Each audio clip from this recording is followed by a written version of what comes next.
안녕하세요. 저는 이북에서 온 김별림입니다.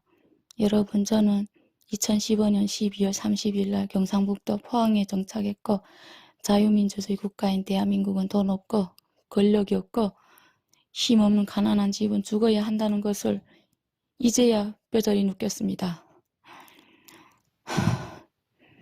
또한 착한 사람 하나 범죄자로 만들자면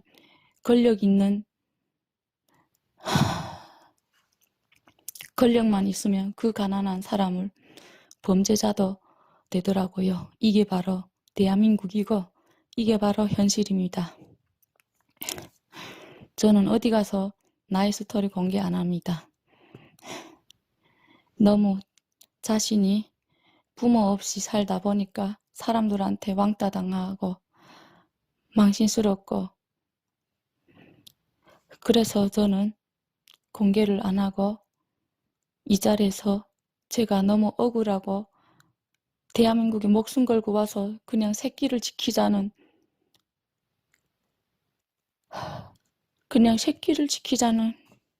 그 욕심에 너무 새끼한테 집착하고, 그래서 억울하게 아이들을 빼앗기게 됐습니다.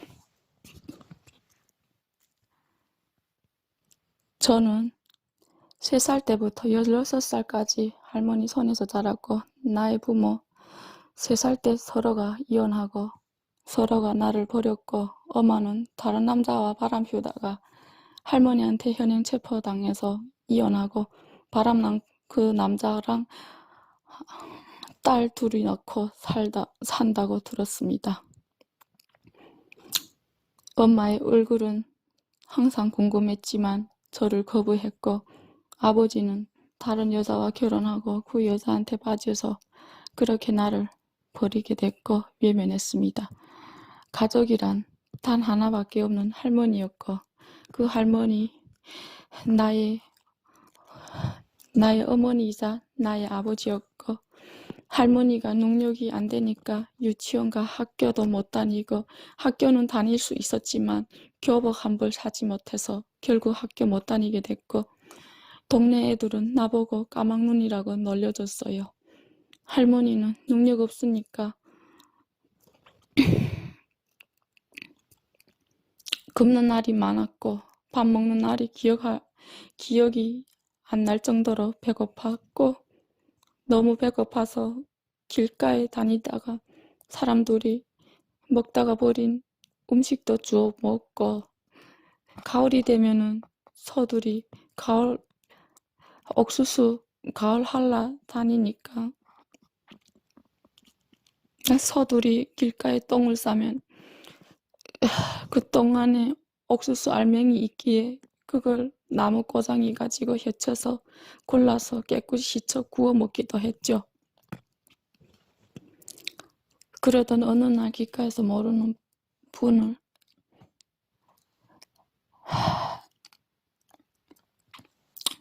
그러던 어느 날에 모르는 분이 내 앞에 다가왔어요. 다가오더니 나한테 왕눈알 사탕 10알 주면서 배고프니 너 여기 왜 있어? 거지 생활하냐? 저는 거지 아니에요. 집에 할머니 있습니다. 그 삼촌은 그래? 삼촌은 나보고 중국 안 갈래? 중국 가면 하얀 밥에 돼지고기국에 하여튼 배불리 음식 먹는다고 하더라고요. 나는 그 삼촌한테 할머니랑 같이 가면 안 되나요? 삼촌은 나보고 그랬어요. 금방 나올 건데 할머니 데리고 가면은 네가 힘들잖아.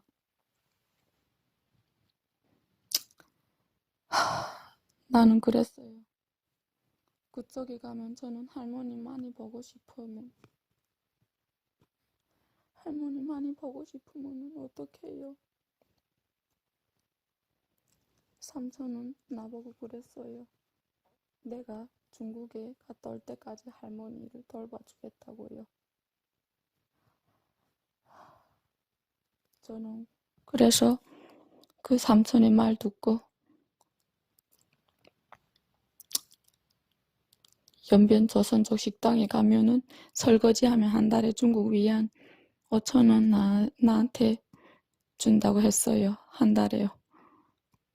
그냥 저는 개인적 생각에 2달만 일하다가 북한에 나와서 할머니랑 같이 좋은 밥 먹고 좋은 집 하나 사서 좋은 집에서 같이 살고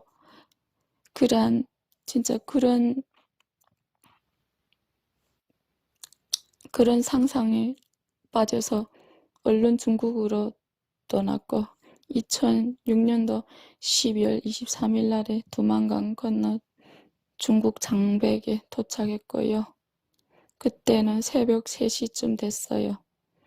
북한에서 입고 온 옷 버리고 새 옷을 바꿔 입고 그걸 보니 옷이 날개라고 나의 모습이 한순간에 예뻐졌어요. 좀 자다가 일하러 가는 줄 알았는데 결국엔 인신매매에 당했어요. 그 당시 저는 16살이었는데 인신매매 팔려가는 남자는 저는 팔려가는 상대방은 장애인 남자고 다리 병신이었어요. 중국 돈 3만 위안에 팔려갔고 꼼짝도 못하고 그 집의 노예가 되었고 말 안 듣는다고 빗자루 갖고 많이 맞고 또한 말 안 듣는다고 양 키우는 굴에 묶어놓고 추운 겨울에 그 추운 겨울에 진짜 너무 깊은 산골집이었고 날 죽여도 경찰들이 안 오는 곳이었고 그러던 어느 날 배가 계속 불러오고 배에서는 뭐가 계속 움직였어요. 너무 신기하고 희한하고 이상해서 장애인 보고 제가 말했어요. 내 배 안에 뭐가 계속 움직이고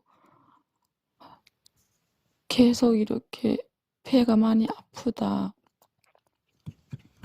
그러더니 그 장애인은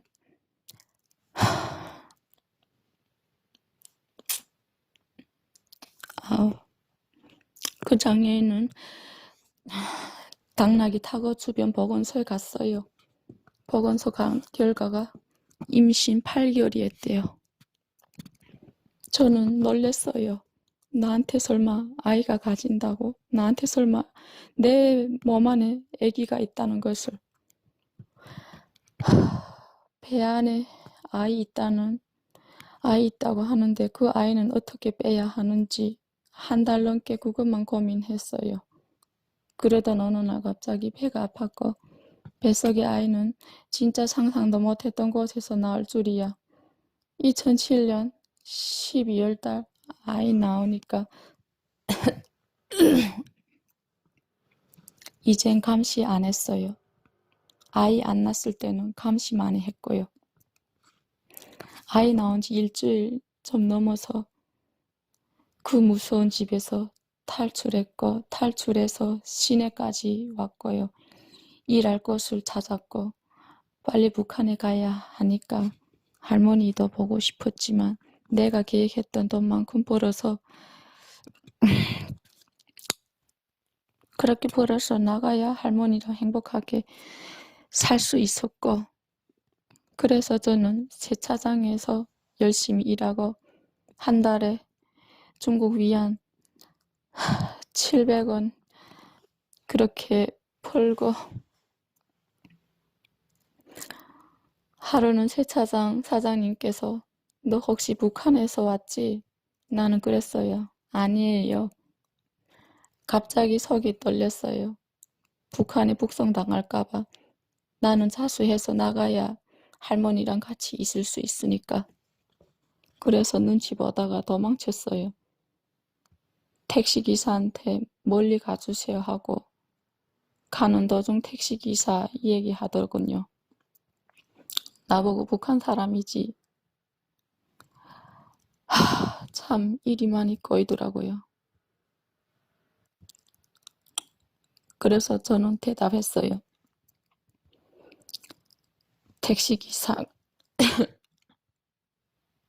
택시기사분한테 아니라고요. 택시기사는 더 묻지 않았어요.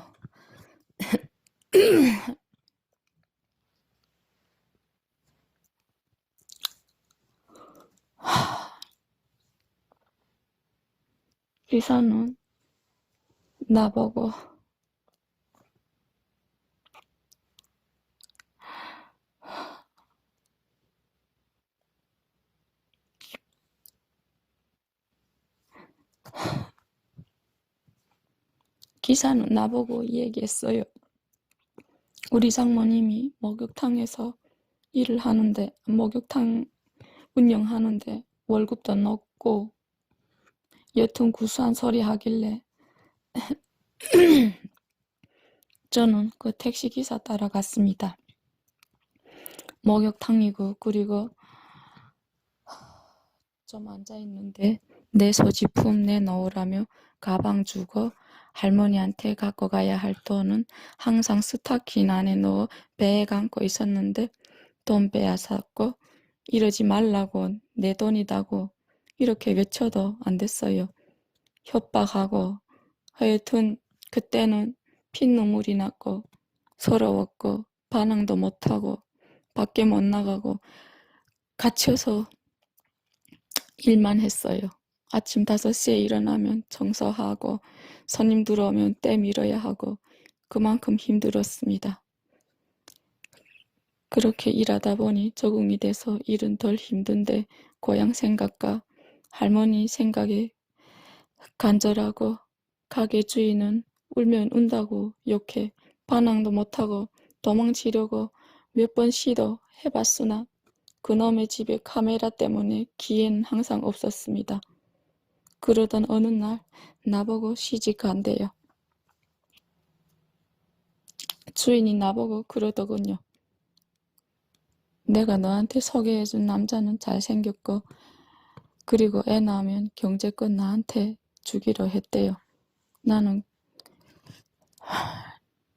그냥 좋습니다. 갈게요. 저는 빨리 여기서 나가고 싶으니까요.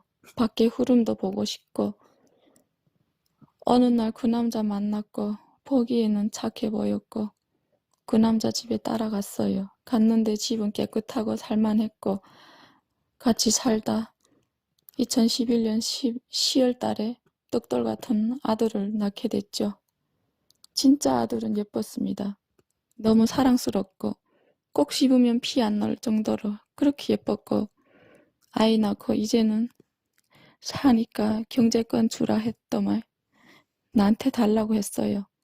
그 남자는 아이 크면 다 넘겨준다고 너무 돈 하지 말라고 그 사람은 안 주려고 사람을 올려서 넘기려고 하는 수작은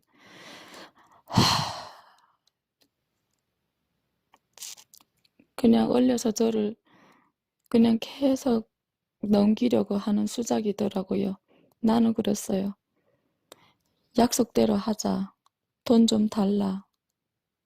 그랬더니 화를 내더만 뒷뺨도 때리고 차고 저는 더 이상 맞고는 못 살겠다는 생각에 2012년 6월에 아들 안고 도망 나왔습니다.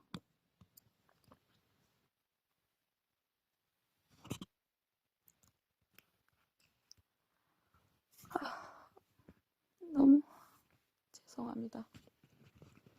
점장 나오니까 두렵고 무섭고 이러다가 아이까지 보낼까봐 걱정이 이 걱정 저 걱정 했다가 다시 돌아갈 것인가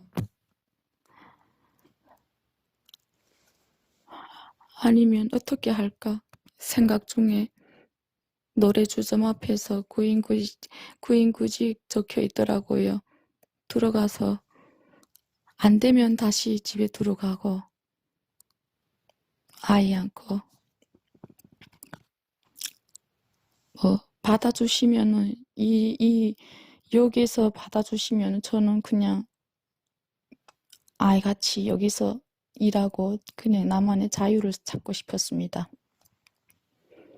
들어갔는데 여자 사장님이었고 너무 친절하시고 우리 가게 오신 것을 환영한다고 하여튼 이 말 저 말 하다가 사장님께서 아이랑 같이 살집 마련해 주시고 게다가 저녁마다 아기 돌봐주는 전문가까지 찾아주셨고 난 너무 행복했습니다.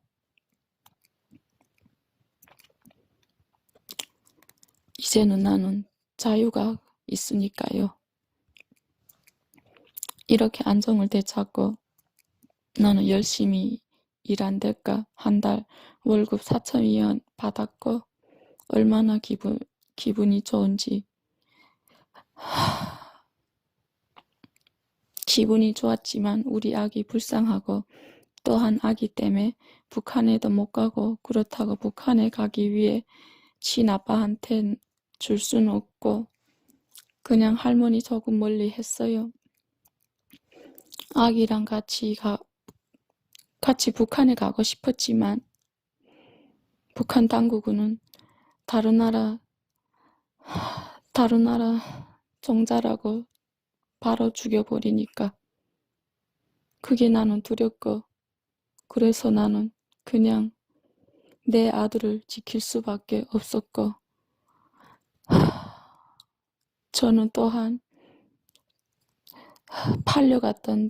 처음에 팔려갔던 장애인 집에서 아이 한 번 버리고 나온 자식의 죄책감에 그러던 어느 날 가게에서 알게 된 오빠 한 분을 알게 됐고 처음에는 손님 대상으로 만났지만 계속 만나다 보니 연인 사이 되었고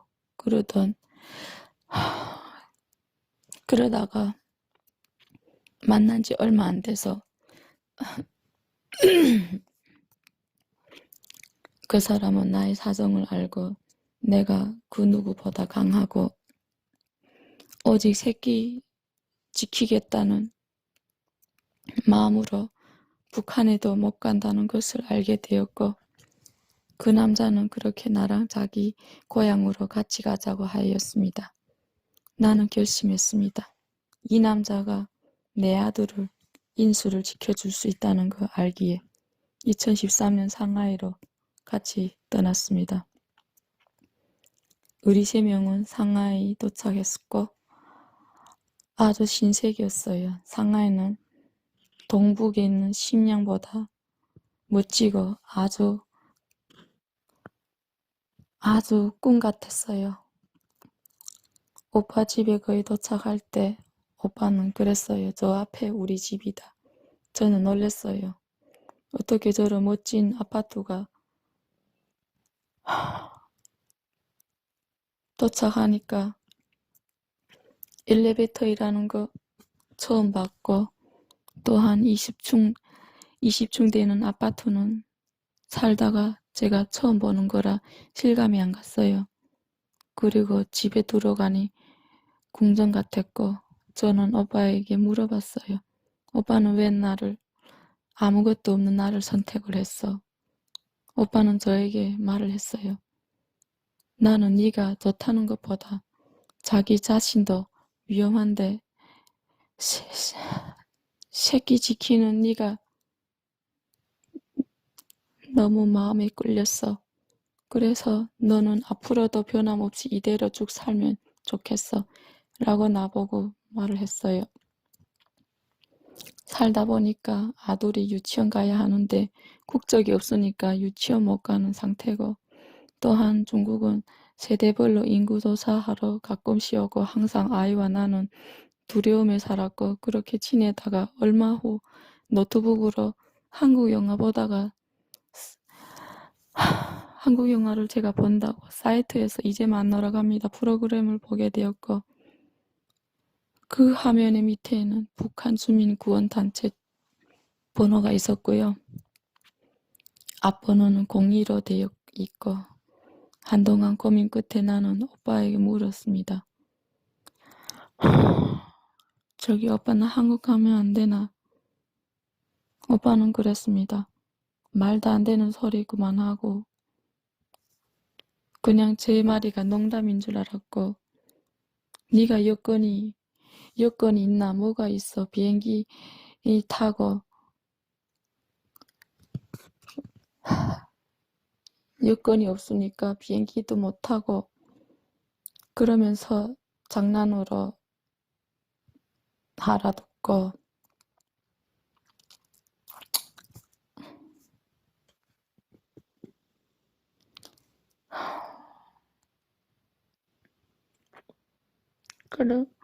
그러고 그냥 웃더라고요. 그 말 들으니까 오빠 말이 맞는 것 같기도 하고 그런데 아이는 점점 커가는데 유치원도 못 가고 그리고 앞날은 창창한 애한테 엄마인 저는 포기 못 하겠더라고요.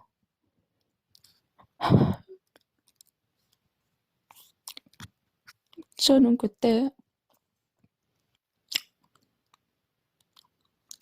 그때 한번 대담하게 한국에 있는 구원단체에 전화했습니다.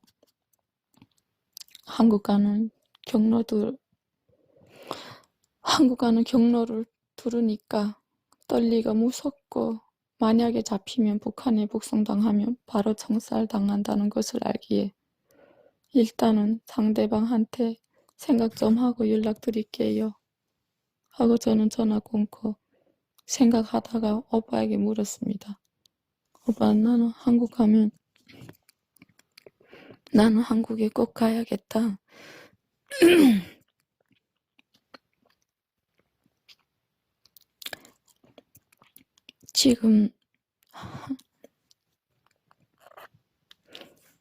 지금 내 아들이 국적이 없이 사는 걸 못 봐주겠어.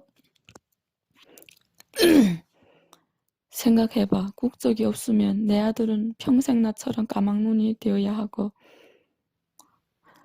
오빠는 고개를 꾹덕거렸어요.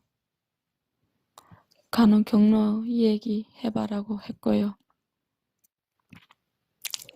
나는 말했어요. 길게 말하면은 그 오빠는 나를 안 보내줄 거고 짧게 얘기했죠. 그리고 저는 오빠한테 허락받고 나는 바로 한국에 있는 구원단체에 전화했고 떠난다는 답을 주고 구원단체와 전화 끊고 그날 밤 온 밤 못 자고 생각만 했어요. 만약에 한국 가는 도중에 아이와 나는 잡히면 북한에 북송당할 거고 북송당하자마자 바로 사형당하면 그럼 내 아들은 아직 앞날이 창창하고 희망을 펼쳐나갈 일이 많은데 아무리 생각해도 이건 아니야. 내 혼자 실험해보고 잡히면 내 혼자 죽고 내 새끼는 못 죽으니까 이렇게 오만 가지 생각하다가 난 오빠에게 그랬어요. 오빠 나는 아무래도 인수 두고 갈게.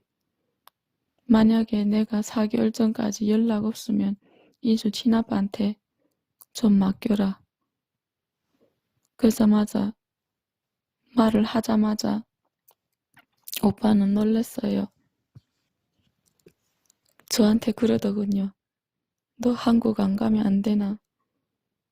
나는 네가 죽는 걸 싫어. 아들은 너 없으면 평생 불쌍하게 살게 되는 걸 알잖아. 서로 같이 울고 하여튼 그랬던 것 같아요. 나는 오빠한테 말했어요. 오빠 울지 말고 내가 말하는 걸 잘 들어. 만약에 그냥 만약이야. 만약에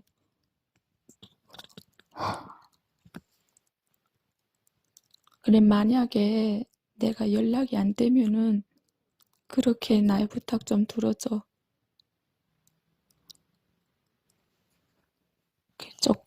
조금 머리 끄덕거렸어요. 2015년 5월 30일 날이었어요. 남한으로 떠난다고 출발했고 6월 5일 날 베트남에 무사히 왔고 베트남에 며칠 지내다가 라오스와 태국 국경 사이에 무사히 탈출 성공하고 제가 한국행 떠날 때 지약 한 통 챙겼어요. 만약에 오는 도중에 잡히면 북한에 가서 처참하게 죽는 것보다 잡히는 이 자리에서 지약 먹고 죽는 게 최선이라고 그렇게 생각했습니다.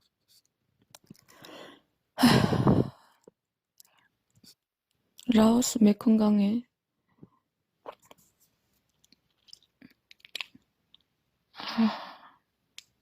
라오스 메콩강에서 쪽배에 탈북민들 7명 탔고 진짜 잘못 움직이면 물에 빠져 죽을 수 있더군요. 마음이 저이며 태국 국경 넘었습니다. 다 넘어서 태국 국경 경비대에 잡혀서 저희는 오로지 고향 말밖에 모르는데 뭐라고 계속 하는데 알 수가 없고요. 같이 있는 분들 중 하나님 믿는 분이 있더라고요. 그분이 그 상황에서 울면서 주님 주님 하면서 기도했습니다. 저도 그래서 교회라는 거 알고 저는 어릴 때 김일성이 하늘이고 김일성이 하나님이라고 알았어요.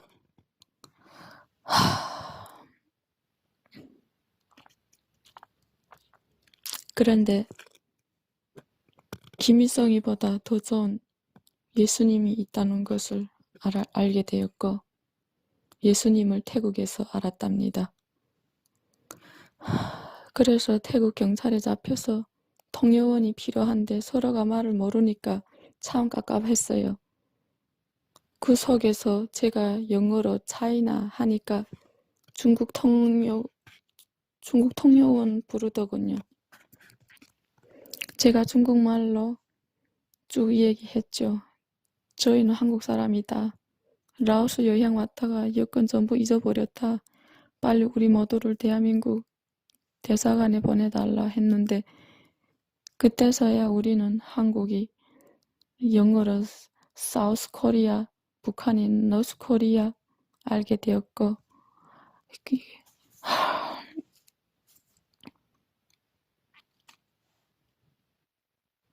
그렇게 해서 태국 방콕 있는 국제수용소로 이동됐고 들어가니까 우리 주민들이 100명 가까이 있었어요. 며칠 지내던 어느 날 대한민국 청룡사관에서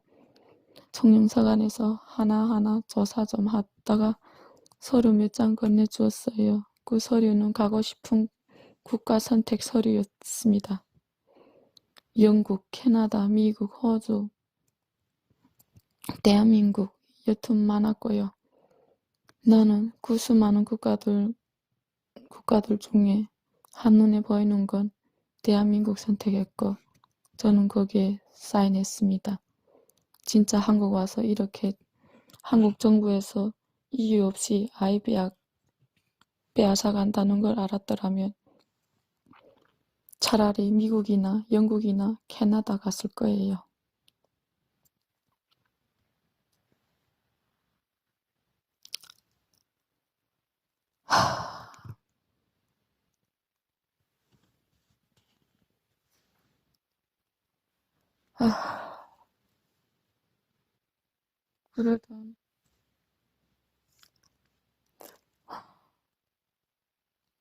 그러던 어느 날 며칠 있다가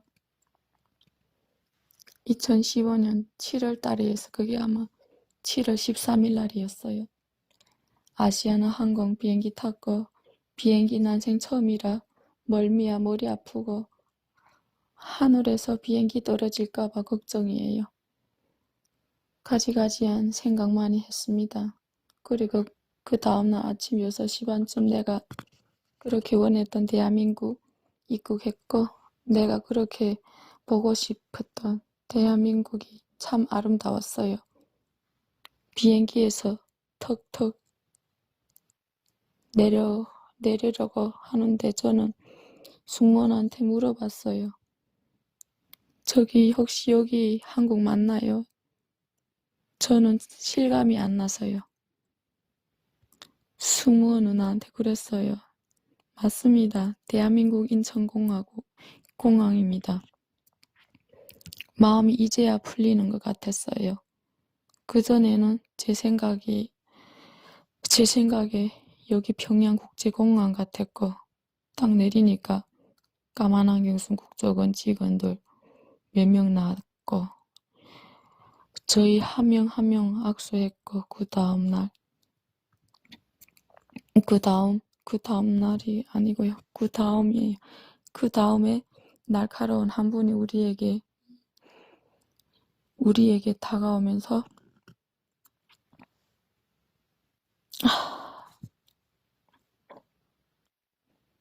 그분이가 우리한테 따뜻하게 대해줬습니다. 여러분, 대한민국에 오신 것을 대단히 환영합니다. 그분의 그 말 한마디에 저는 너무 감동이었습니다. 나뿐만 아니라 저랑 같이 온 세터민들도 같이 울었습니다. 너무 그 국적원 그 직원분이 너무나 우리를 반겨주고 환영해 주었고, 그게 너무 감동이 돼서 바닥에 앉아 울었어요.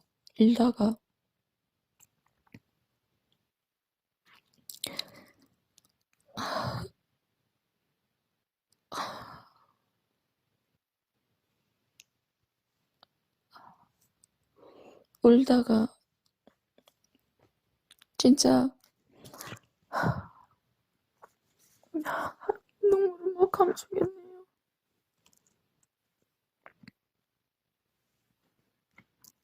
모든 사람 생각은 그렇죠.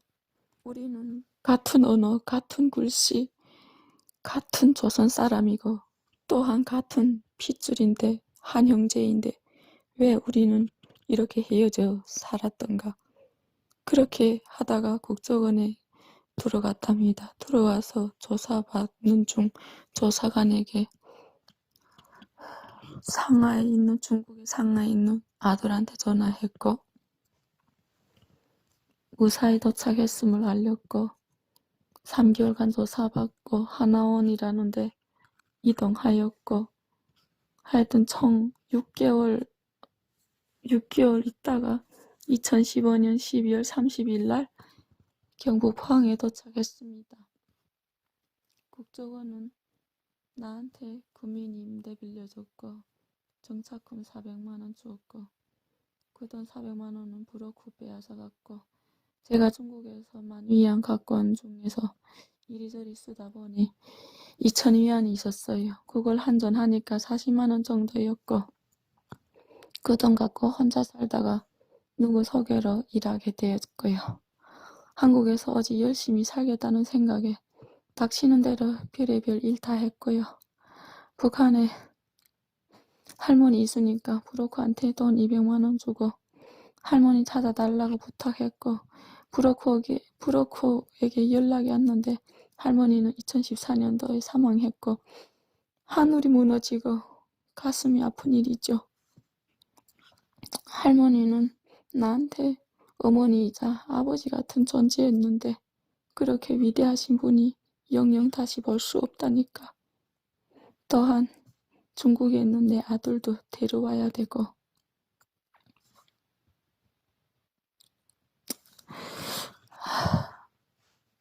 그래서 지인의 소개로 중국에서 우리 아들을 탈출시키려고 400만원 들여서 아이 한국에 데려왔고 세상에는 나한테는 아들이 전부였어요. 진짜 한국 와서 매일매일 예쁜 어제 저녁이 되면 항상 아들한테 이 얘기도 했고, 이 얘기한 것은 우리 둘은 절대 잊지 말고 엄마가 만약에 막 늙으면 네가 엄마 책임져야 돼. 이런 좋은 말도 했고, 그리고